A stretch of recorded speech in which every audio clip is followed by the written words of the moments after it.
Hello everyone! Today I will show you how to create animations in Saola Animate.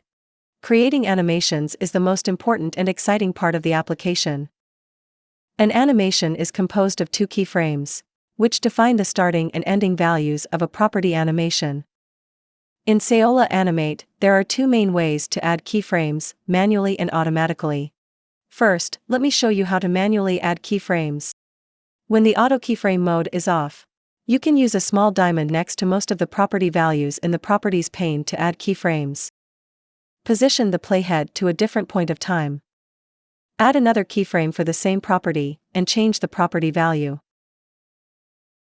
A bar between the two keyframes appears indicating that the property is animated. Repeat the steps to create another animation segment.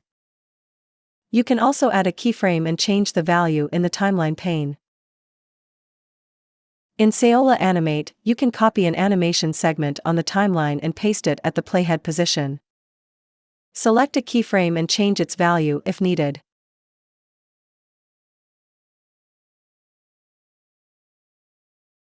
Now click the play button to preview the animation.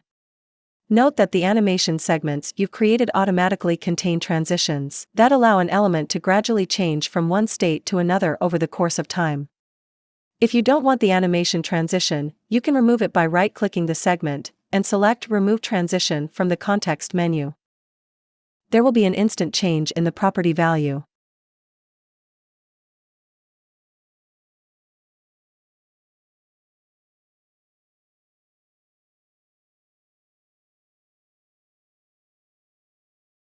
The second way to add keyframes is to use the auto keyframe mode.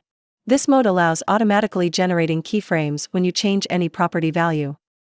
You place the playhead at the position you want the animation to end.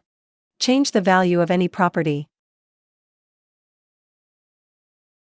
You can see the animaton now is created automatically without adding the first keyframe.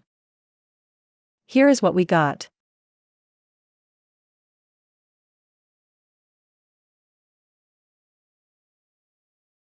So that's how to create and edit animations in Saola Animate.